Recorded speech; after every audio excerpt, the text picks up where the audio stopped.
Hello and welcome to Only in History Bedtime Stories. Tonight, we travel to a world of paper walls and moonlit gardens, of silent footsteps on wooden floors, and the patient vigil of warriors who mastered the art of watchfulness. We journey to feudal Japan to explore a dimension of samurai life that is rarely told. Not the dramatic clash of swords on the battlefield, but the quiet, sacred duty of the night watch. The lonely hours of darkness when a samurai's true discipline was tested not by an enemy's blade, but by the weight of silence, the whisper of wind through pine trees, and the challenge of remaining alert when every instinct called for sleep.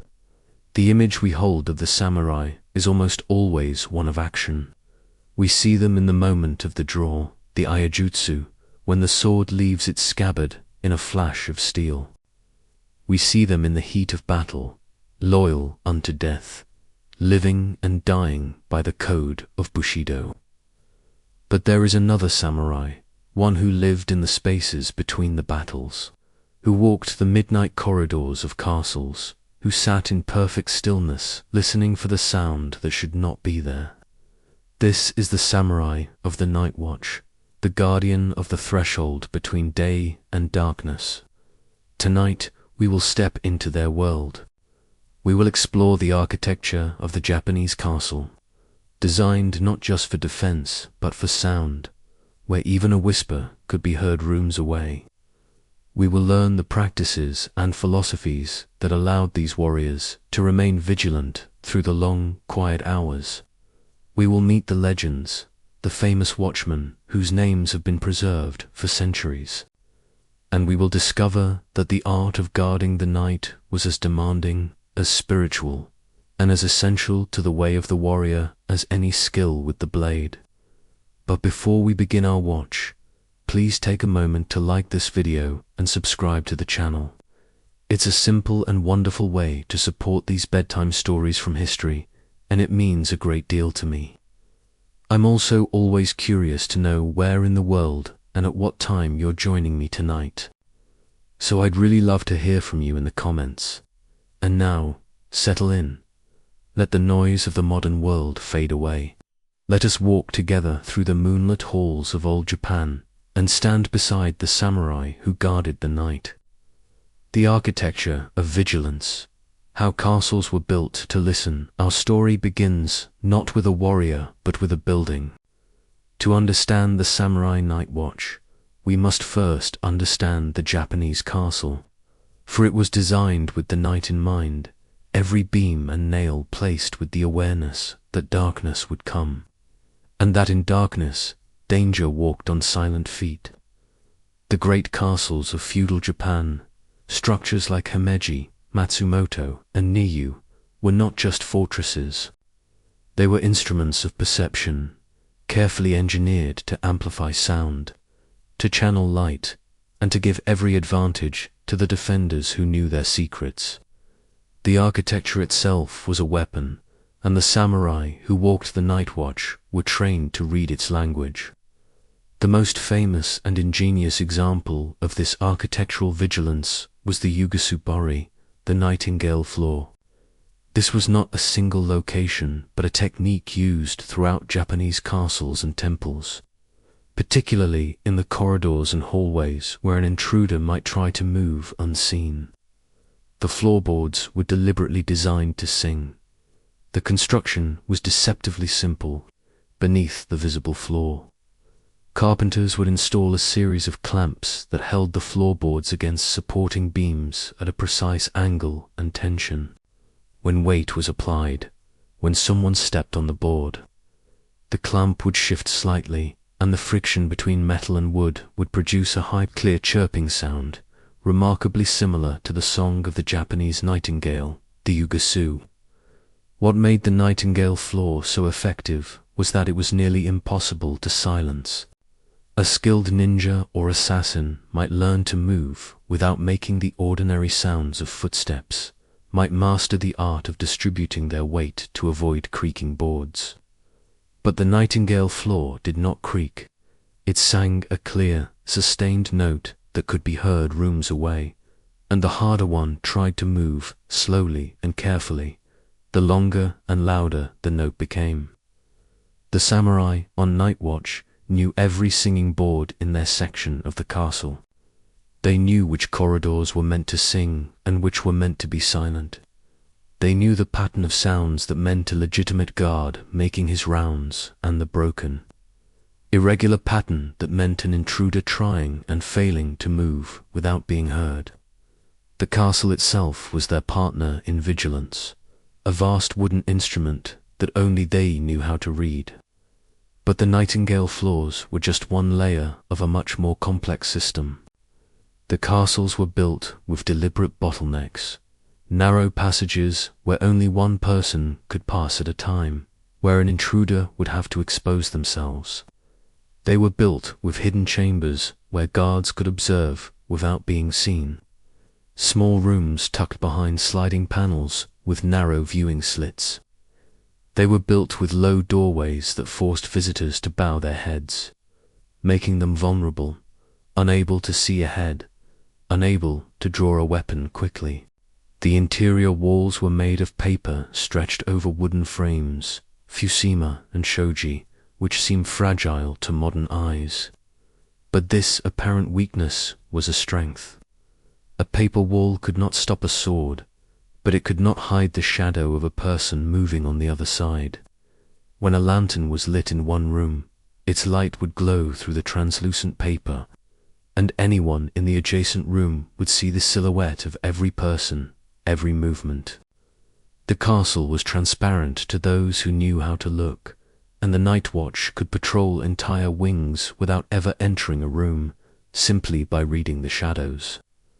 The gardens, too, were part of the defensive system.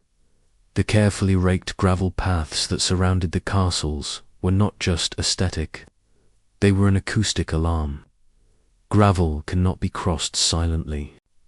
Every step produces a distinctive crunching sound, and the samurai on watch could distinguish between the steady, confident stride of a fellow guard and the hesitant, careful steps of someone trying to move unseen. Even the placement of ponds and streams was deliberate.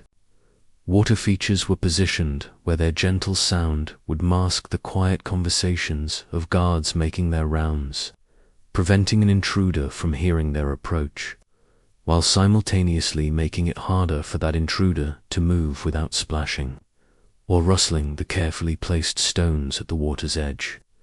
The Japanese castle was not a passive structure. It was an active participant in the work of vigilance, a complex mechanism designed to give the samurai every possible advantage in the dangerous game of the night watch. And the samurai who walked these halls were trained from childhood to read every sound, every shadow, every shift in the quality of the silence, the discipline of stillness, training the body to endure the night. To guard the night required more than good hearing and knowledge of the castle's secrets.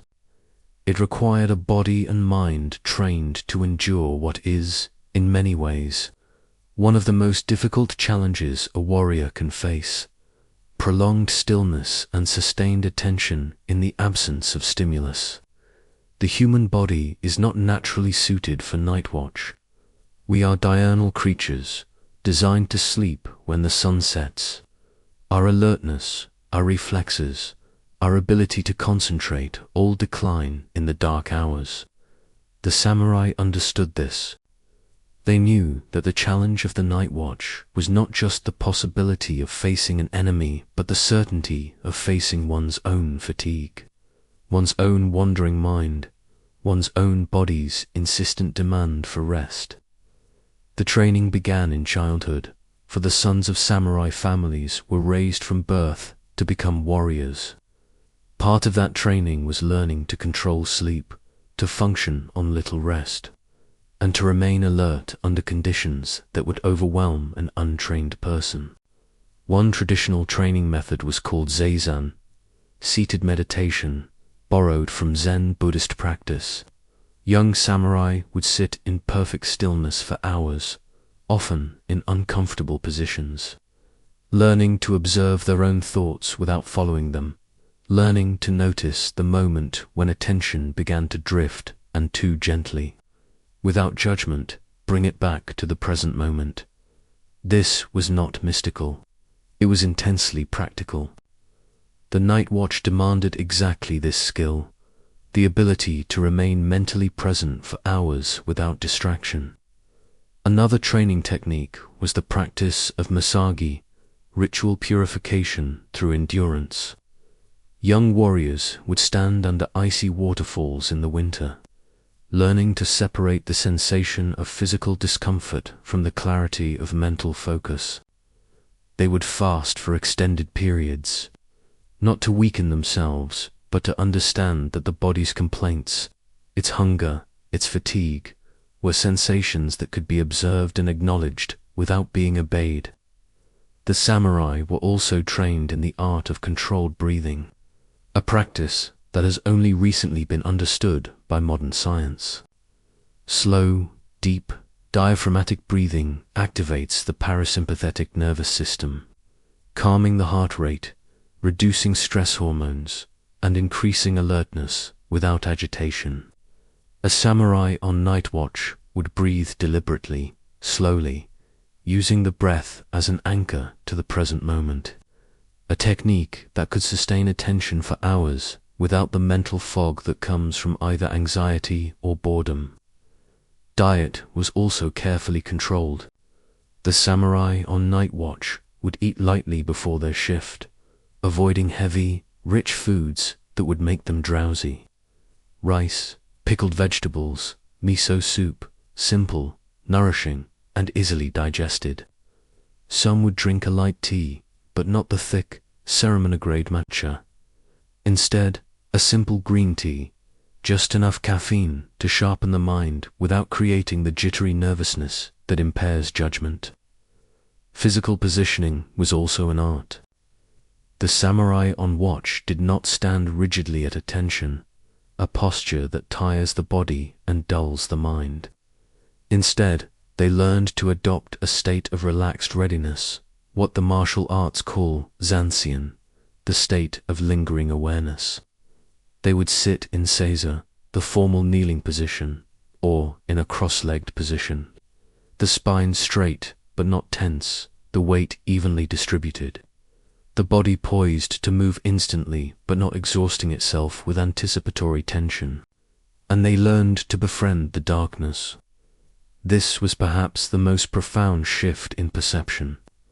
Most people fear the dark because it hides danger, but the samurai on night watch understood that darkness was neutral. It hid them just as much as it hid a potential intruder. They learned to see in the dark, not with the focused, detailed vision of daylight, but with the peripheral, motion-sensitive vision that the eye naturally shifts to in low light. They learned that if you look directly at something in the dark, you cannot see it clearly, but if you look slightly to the side, the rods in your peripheral vision will detect movement and shape that the central cones cannot. They learned to close their eyes periodically, not to rest, but to sharpen their hearing. When sight is removed, the brain automatically amplifies the input from the other senses. A samurai might sit for several minutes with eyes closed, simply listening, mapping the acoustic landscape of the castle, learning the natural sounds, the creaking beams, the rustling of wind through the gardens, the distant sound of water, so that any deviation, any new sound, would immediately register as wrong. The night watch was not passive waiting. It was active meditation, a state of heightened awareness maintained through discipline, training, and an almost athletic focus of attention. It was, in its own way, as demanding as any battle, and the samurai who mastered it were respected not for their strength or speed, but for their patience and their unshakable vigilance. The philosophy of the watch, why guarding the night was a sacred duty. To understand why the samurai took the night watch so seriously, we must understand the deeper philosophical and spiritual framework within which they lived. The samurai were not merely soldiers. They were members of a warrior aristocracy bound by Bushidō, the way of the warrior, a complex ethical code that shaped every aspect of their lives. At the heart of Bushidō was the concept of loyalty, chigi. A samurai's loyalty was not abstract. It was intensely personal and hierarchical. A samurai served a lord, a daimyo, and that service was absolute. The lord's life, the lord's family, the lord's castle and holdings were more important than the samurai's own life. To fail in the protection of one's lord was the deepest possible shame, a failure so profound that it could only be expunged through seppuku ritual suicide. The night watch was the ultimate test of this loyalty. During the day, when the castle was bustling with activity, when the lord was surrounded by advisors and servants, when the danger was visible and obvious, it was relatively easy to demonstrate loyalty through action. But at night, when the lord was asleep, when the castle was silent, when nothing was happening and nothing might ever happen, when the samurai on watch was alone with only the moonlight and the singing floors for company, that was when loyalty was truly tested. The night watch required the samurai to maintain perfect vigilance even when no one was watching, even when there was no immediate reward, even when the mind whispered that just this once, just for a moment, it would be acceptable to let the attention drift, to close the eyes, to rest, to resist that whisper, to remain faithful to the duty when no one would ever know if you failed until it was too late. That was true loyalty. There was also a deeper spiritual dimension.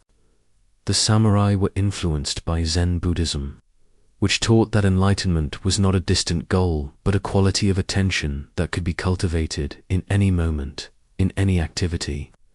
The act of guarding the night could be a form of meditation, a practice of presence, a way of experiencing the world with unclouded awareness. The Zen master Takuwan Sh., who was a teacher to many samurai in the 17th century, wrote about the concept of mushin, the no mind or empty mind.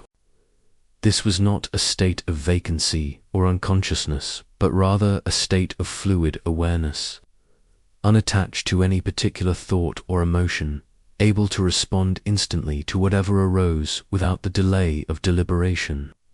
The samurai on night watch was practicing mushin, sitting in alert emptiness, not thinking about possible dangers but simply perceiving, allowing the environment to present itself without the distortion of anticipation or fear. There was also a deep aesthetic dimension to the night watch, rooted in the Japanese concept of mano no aware, the bittersweet appreciation of the transient beauty of things. To guard the night was to be awake in a world that most people slept through. It was to witness the subtle shifts of moonlight across the garden stones, to hear the cry of a distant bird, to watch the slow wheeling of the stars. The samurai on watch was privileged to experience the silence and the solitude that the busy daylight world never offered. And there was a melancholic beauty in that experience. Many samurai kept journals or wrote poetry during their years of service, and some of the most beautiful haiku in Japanese literature were composed by warriors on night watch. Brief crystalline moments of perception captured in 17 syllables. The isolation of the watch, the heightened awareness, the clarity that comes from prolonged attention to the present moment. All of this made the samurai acutely sensitive to the beauty of the world around them. The night watch was also preparation for death. This may sound grim, but it was central to the samurai worldview.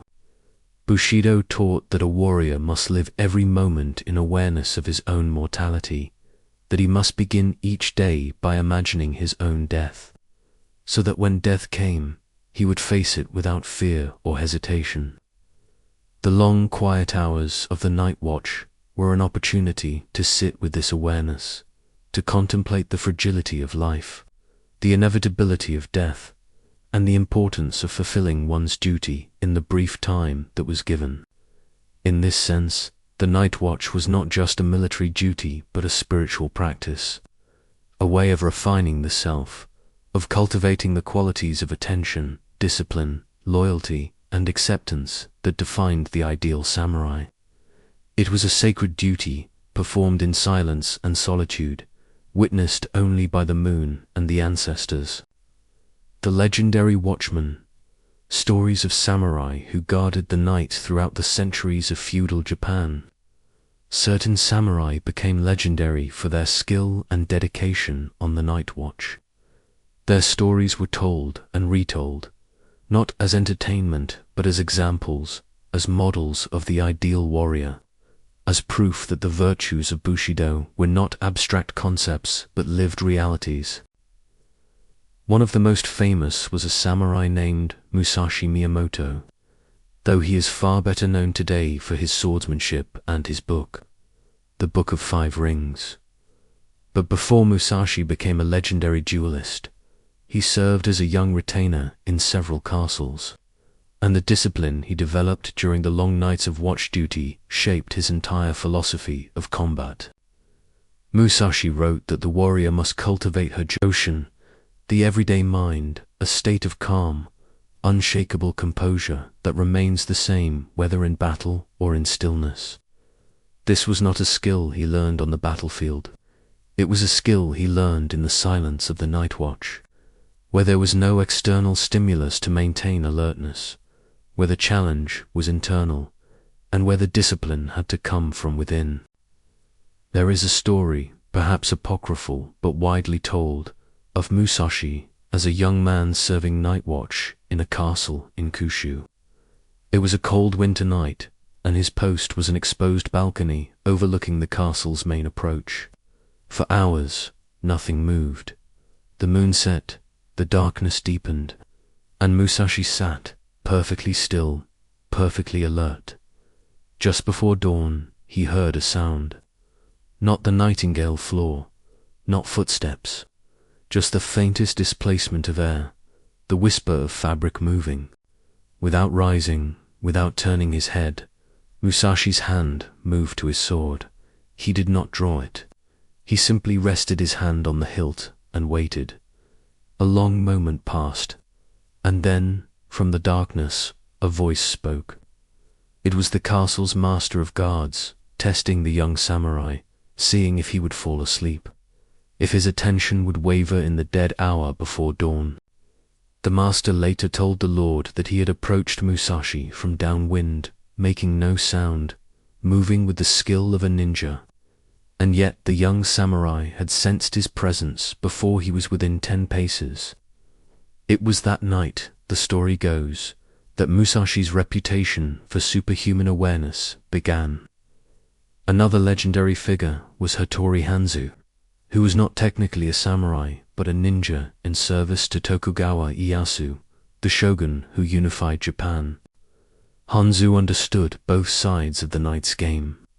He knew how assassins thought, how they moved, what tactics they would use, and when he served on the night watch for his lord, he was invaluable, for he could anticipate and counter strategies that ordinary samurai would never imagine. There is a famous account from the Iga region of Hanzō, sitting night watch in a castle garden. He noticed that the carefully raked gravel patterns had been subtly disturbed in a way that suggested someone had crossed the garden but had then carefully re-raked the stones to hide their passage.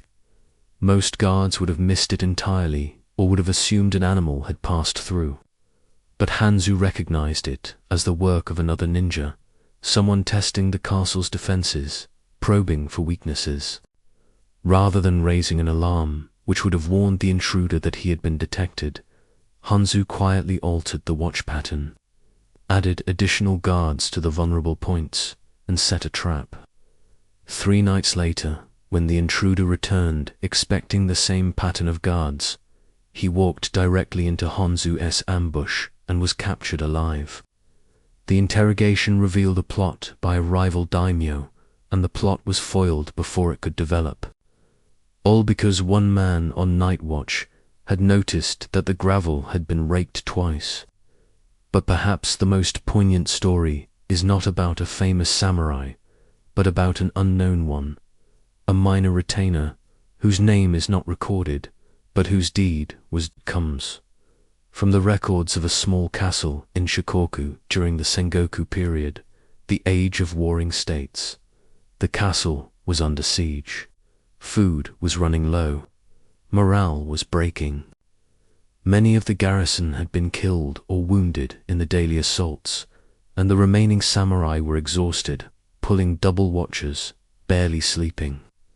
One night, a young samurai, barely 20 years old, was assigned to guard a critical section of wall. He had been awake for nearly 2 days. His body screamed for rest. His mind was clouded with fatigue. He sat down at his post, intending only to rest for a moment, to close his eyes just briefly, and he felt himself beginning to drift into sleep. In that moment, he remembered his training, the words of his first sword instructor: "A samurai's life is not his own. It belongs to his lord. Every breath, every moment is held in trust." The young samurai stood. He drew his tantor, his short knife, and made a shallow cut on the inside of his forearm. The pain, sharp and immediate, drove away the fog of sleep. He stood his watch through the night, and every time he felt his attention wavering, he would look at the cut, at the blood on his arm, and remember why he was there. At dawn, the enemy launched a surprise assault on his section of wall. Because he was awake, because he was alert, he was able to raise the alarm in time. The assault was repelled, the castle held. The young samurai survived the siege and served his lord faithfully for another 40 years. But he bore the scar on his arm for the rest of his life, a private reminder of the night he kept faith with his duty, when everything in him cried out to abandon it. These stories, whether of famous warriors or unknown ones, served a crucial function in samurai culture. They were not entertainment.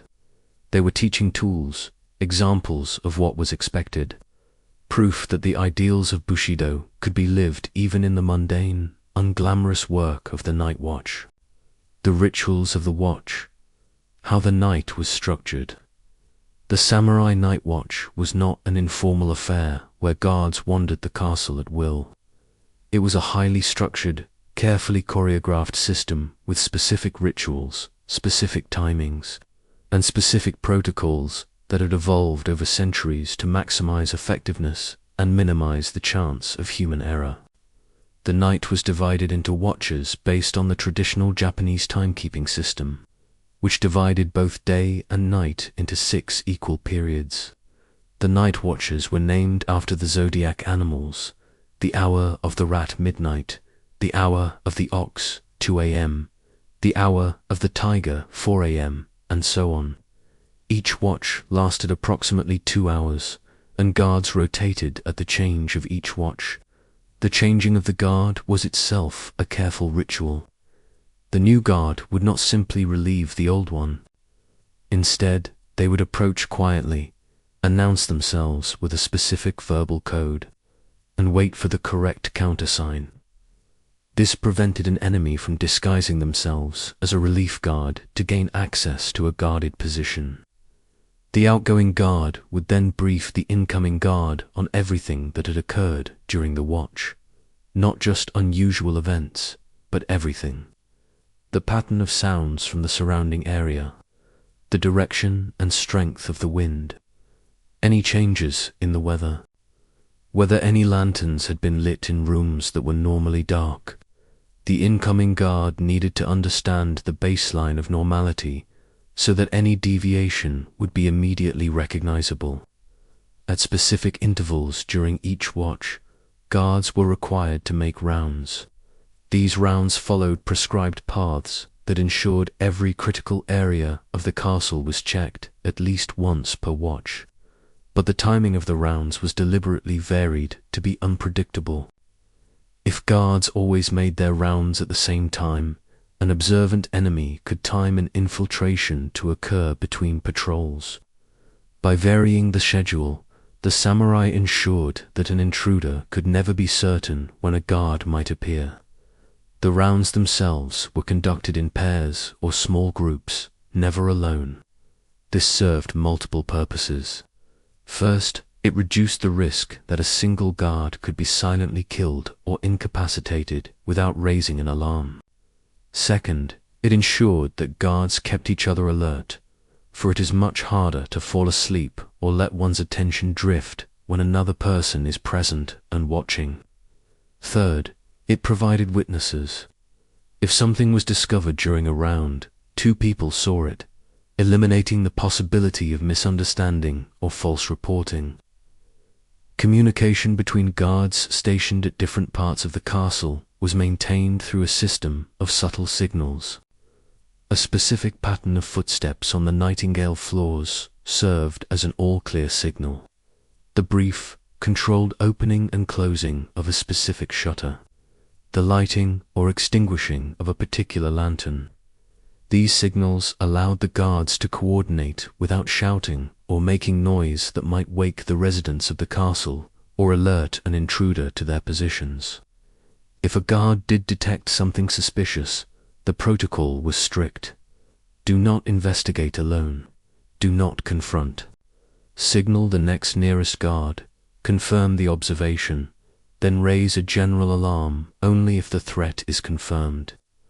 This multi-step verification process prevented false alarms that would exhaust the garrison and create a boy who cried wolf, situation where real warnings might be ignored. In the event of an actual intrusion, the response was swift and overwhelming. The entire night watch would converge on the intruder's location, blocking all escape routes before engaging.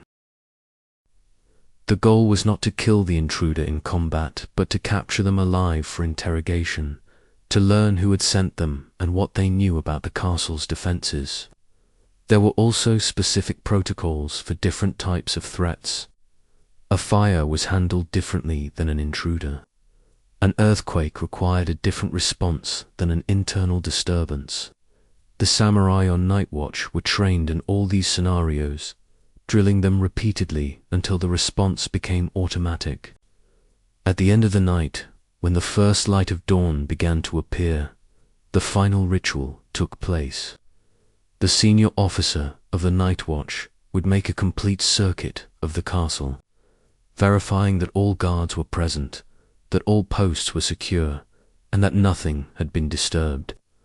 Only then would he report to the castle's master of guards that the night had passed safely, that the lord and his household had been protected, and that the watch was complete. This report was recorded in a written log that was maintained for the entire history of the castle. In some castles, these logs stretched back centuries, an unbroken record of every night, a testament to the unending vigilance of generations of samurai who had stood watch in the darkness. The inner battle, the psychological challenge of the watch of all the challenges faced by the samurai on night watch. The greatest was not external but internal. It was the battle against the mind itself, against boredom, against fear, against the slow, corrosive doubt that whispers that this night, like every night before it, will pass without incident, and that vigilance is therefore unnecessary. This psychological dimension of the watch was well understood by the samurai philosophers and teachers. They recognized that the human mind is not designed for sustained attention without stimulus. Our attention naturally wanders. We daydream, we plan, we remember, we anticipate, and when we are tired, when we are alone, when we are in a quiet, dark environment, the pull towards sleep becomes almost irresistible. The samurai approach to this problem was rooted in Zen practice. They trained themselves to recognize the arising of these mental states without being controlled by them. When the mind began to wander, they would notice, the mind is wandering, and gently return attention to the present moment. When fatigue arose, they would notice, fatigue is arising, without judging it as good or bad, simply acknowledging it as a sensation. This practice of mindfulness, of meta-awareness, of observing the observer, was the key to maintaining vigilance. The samurai understood that they could not prevent the mind from producing thoughts, from experiencing fatigue, from feeling boredom, but they could choose not to follow those thoughts, not to obey the fatigue, not to surrender to the boredom. One technique taught to young samurai was the practice of counting breaths. Inhale, count 1. Exhale, count 2. Inhale, count 3. When you reach 10, start over. The counting gives the mind a simple task, something to anchor attention, preventing it from drifting into daydream or sinking into drowsiness. If you lose count, if you find yourself at 15 or 20, or if you have no idea what number you're on, that is the signal that attention has lapsed, and you begin again at 1. Another technique was the practice of labeling. As sounds arose in the environment, the samurai would mentally label them. Wind, beam creaking, distant water, night bird. This practice serves multiple purposes. It keeps the mind engaged. It sharpens auditory awareness, and it creates a catalogue of normal sounds so that when an abnormal sound occurs, a sound that cannot be easily labeled, it immediately stands out. The samurai also used visualization. They would mentally rehearse various scenarios. An intruder climbing the outer wall, a fire starting in the kitchen, an earthquake, an internal assassination plot.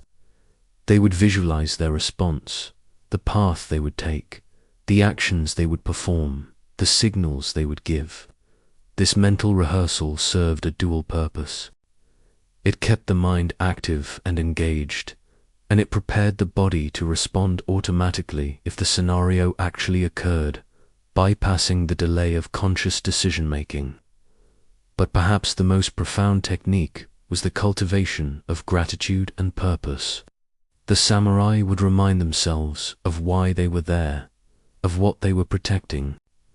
Not just the physical safety of the lord and his family, but the continuation of the household, the preservation of the lineage, the protection of all the servants, craftsmen, and farmers whose lives depended on the stability of the castle. They would think of their ancestors, the samurai who had performed this same duty in this same place for generations. They would think of their descendants, the children who would one day inherit their name and their responsibilities. They were not alone in the darkness. They were part of an unbroken chain of duty and honor stretching backward and forward through time. This sense of connection, of being part of something larger than oneself, was a powerful antidote to the isolation and monotony of the watch. It transformed the experience from endurance to service, from suffering to purpose. The samurai on watch was not merely staying awake. He was participating in the great work of his clan, of his culture, of the entire samurai tradition. And when the mind whispered that the watch was pointless, that nothing would happen, that it was acceptable to let attention slip, the samurai would remember the young warrior who cut his own arm to stay awake. The legends of Musashi and Hanzō, and all the others who had remained faithful to their duty even when no one was watching. And he would find the strength to sit up a little straighter, to breathe a little deeper, to watch a little more carefully, for one more hour, one more watch, one more night. The tools of the watch. What the samurai carried, the samurai on night watch did not patrol empty-handed. They carried a specific set of tools and weapons, each chosen for its utility in the unique circumstances of the night. These were not the same tools they would carry into battle. The needs of the night watch were different, and the equipment reflected that difference. The primary weapon was always the katana, the long sword, the soul of the samurai. It never left his side, day or night. But on the night watch, the sword was supplemented by the wakizashi, the shorter companion sword, and the tantu, the dagger. This combination of 3 blades, the Bushidō, ensured that the samurai was armed for combat at any distance, from long-range cutting with the katana to close-quarters grappling with the tantu. But weapons were only part of the equipment. The samurai also carried a small, shuttered lantern called an anden. This was not a bright, burning torch that would destroy night vision and announce one's presence. It was a carefully controlled light source, with paper or horn panels on all sides and small shutters that could be opened or closed to direct a narrow beam of light in a specific direction without spilling light elsewhere. The anden served multiple purposes. It could be used to examine something closely without fully illuminating the surroundings. It could be used to signal to other guards. And in the event of combat, it could be suddenly opened to blind an attacker whose eyes had adapted to the darkness. The samurai also carried a jit, a metal rod with a single side prong, which was used as a defensive weapon against sword attacks. The jit could catch and trap a sword blade, allowing the guard to disarm an opponent without killing them, which was important if the intruder needed to be interrogated. The jit was also useful for non-lethal subduing of drunken or unruly members of the household who might be wandering where they should not be. For communication, the samurai carried a variety of simple tools. A small wooden clapper that could produce a specific pattern of sounds to signal an alert. A whistle, usually bamboo, carved to produce a particular tone that would identify the caller to other guards. And sometimes a small bronze bell that could be rung to signal the changing of the watch or the completion of rounds. The samurai also carried practical, non-combat items. A small pouch of rice or dried fish for sustenance during the long hours. A flask of water or light tea. A piece of cloth that could be used to cover the face if smoke or dust was encountered. A small knife suitable for cutting rope or cloth, separate from the combat blades. And often a set of meditation beads, a mala, which could be used to mark the passing of time or to focus the mind during long periods of stillness. In winter, the guard would wear a specific type of armor called yoroi hatatari, which was lighter and more flexible than battle armor, designed to allow freedom of movement and to be as silent as possible. Heavy, clanking armor was useless for night watch, where stealth and mobility were more important than protection. The clothing beneath the armor was equally specific. Multiple layers of silk and cotton designed to insulate against the cold without adding bulk. The silk served a secondary purpose. If a blade penetrated the outer layers, the silk would often wrap around the blade and be drawn into the wound, making it easier to remove and clean, reducing the risk of infection. On their feet, the samurai wore tobi, split-toe socks, and waraji straw sandals, or, in some cases, they went barefoot. The feet were the primary sense organ for the Nightingale floors.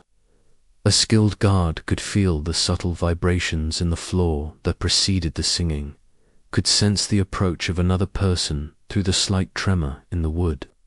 Thick, heavy boots would have deadened this sensitivity.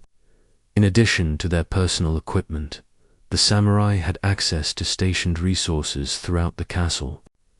At various checkpoints, there would be extra lanterns, spare weapons, and most importantly, water and sand for fighting fires, which were one of the most dangerous threats to the wooden castles. Every piece of equipment was maintained with meticulous care. Blades were polished daily. Lanterns were checked and refilled with oil. Clothing was repaired at the first sign of wear.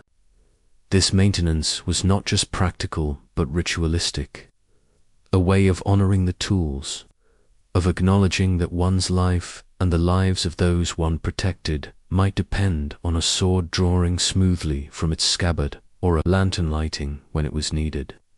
The samurai understood that the tools did not make the warrior, but the warrior who neglected his tools was a fool who did not deserve the name samurai. The passing of the watch. how the modern world forgot the art of vigilance. The world of the samurai night watch did not end in a single moment. It faded gradually over the course of the 19th and 20th centuries as Japan transformed from a feudal society of warriors and farmers into a modern industrial nation. The transition was rapid, painful, and irreversible.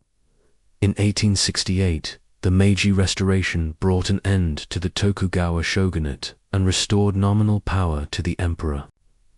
But more importantly, it began a process of radical modernization.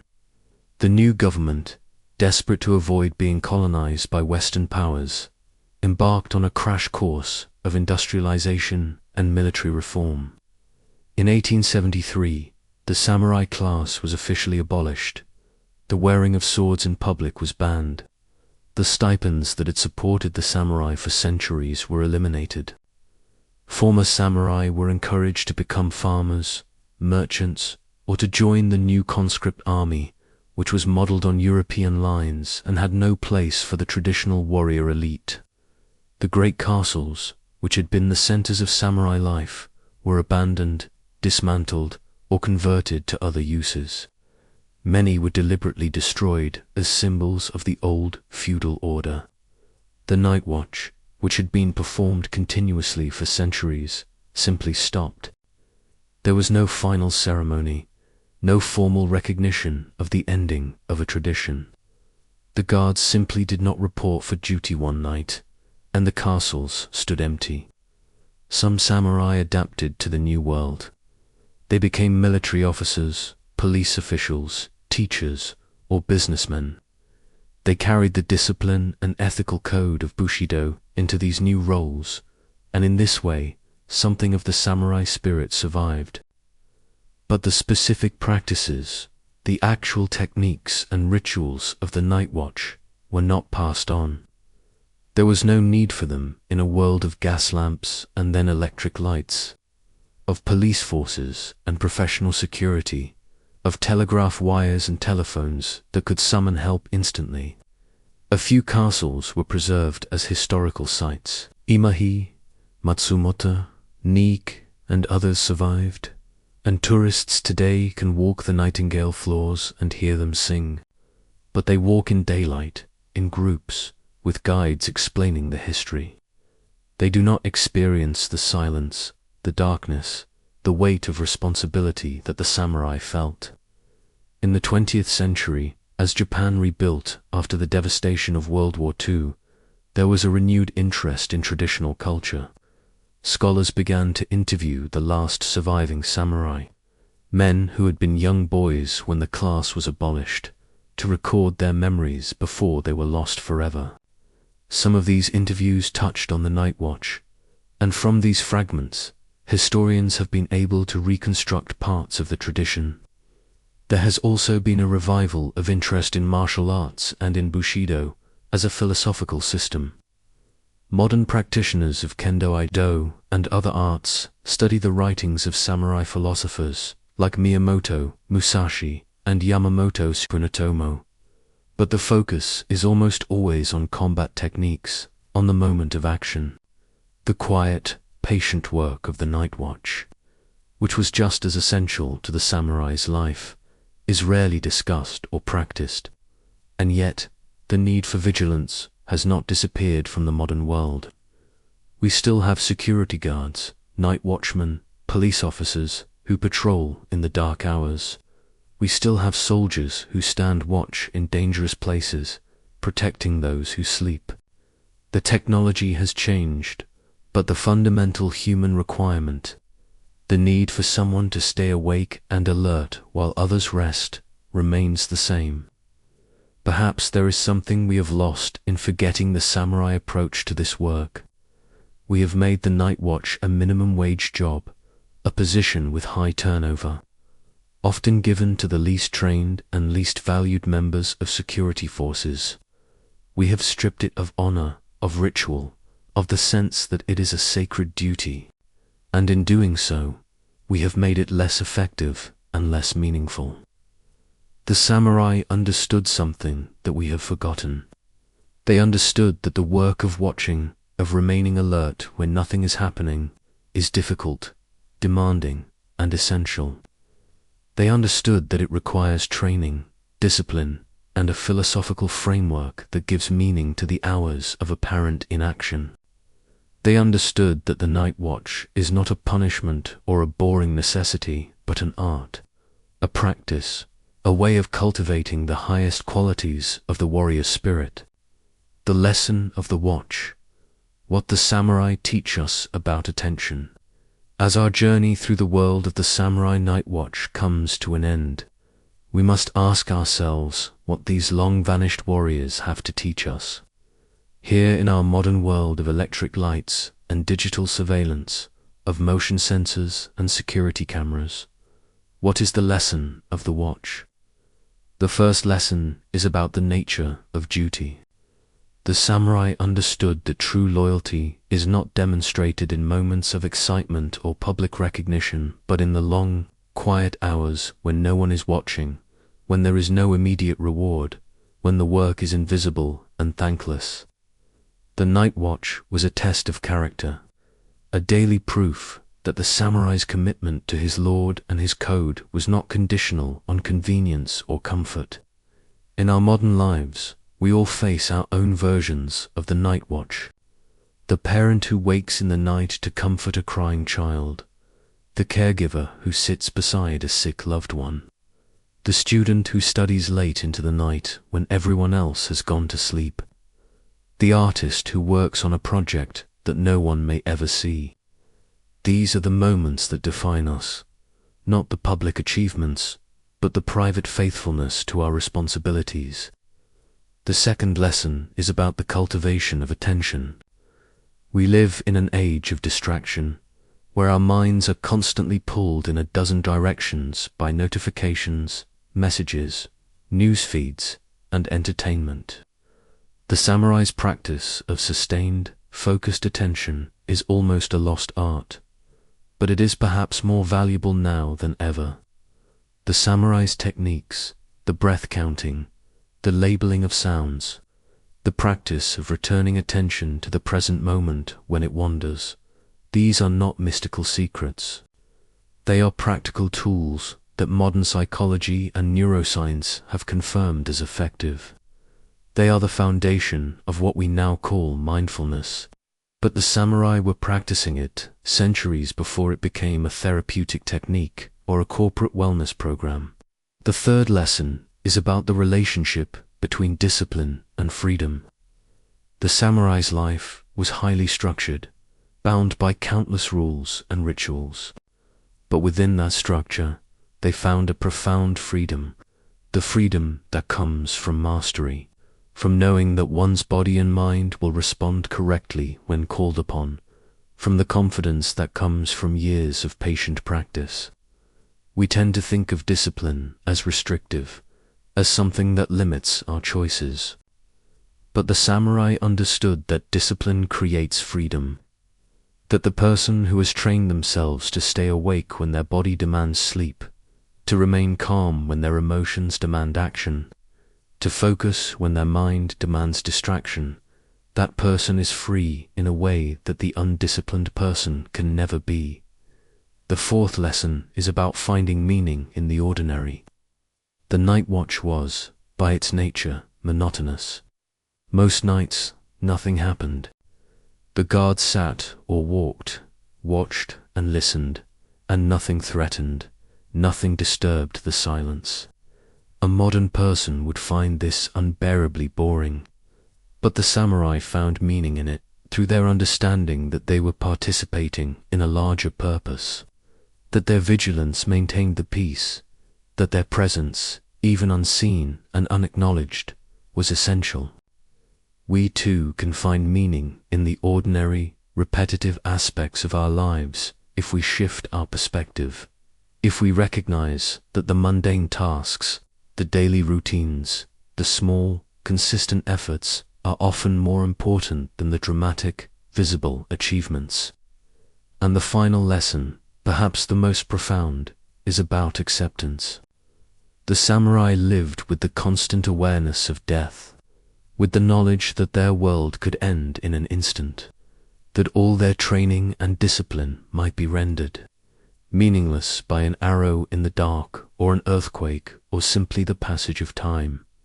And yet they continued, they trained, they served, they guarded the night. They understood something that we, in our death-denying culture, often forget. That the meaning of life is not found in permanence, but in the quality of our attention and the faithfulness of our service in the time we are given.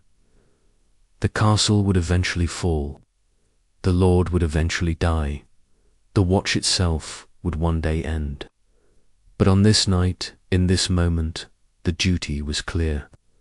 Stay awake, stay alert, guard the threshold, protect what has been entrusted to you. This, in the end, is the legacy of the samurai night watch. Not a set of techniques for security or surveillance, but a way of being in the world, a practice of presence, discipline, and faithful attention to the task at hand, however humble or difficult it may be. Epilogue, the last watch, and so we reach the end of our journey.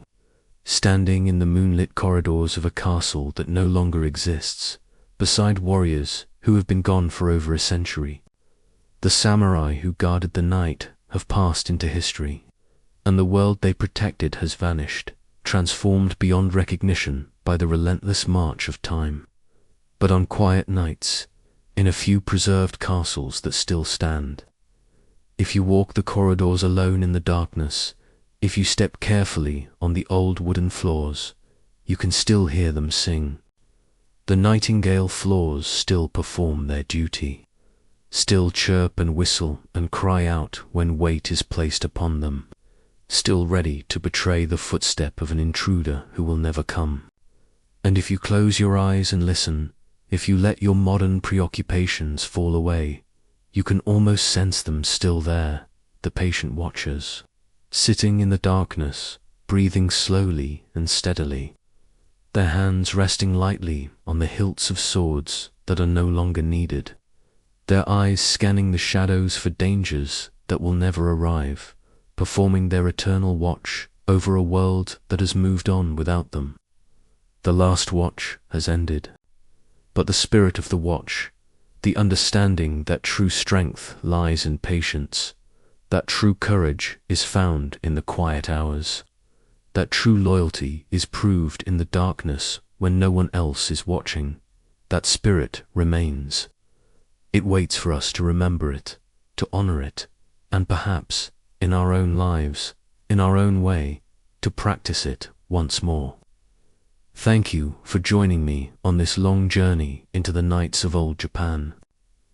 I hope this story has brought the beauty, discipline, and meaning of the samurai tradition to life. I wish you a calm and peaceful night, and may your own watch, whatever form it takes, be filled with purpose and presence. Good night.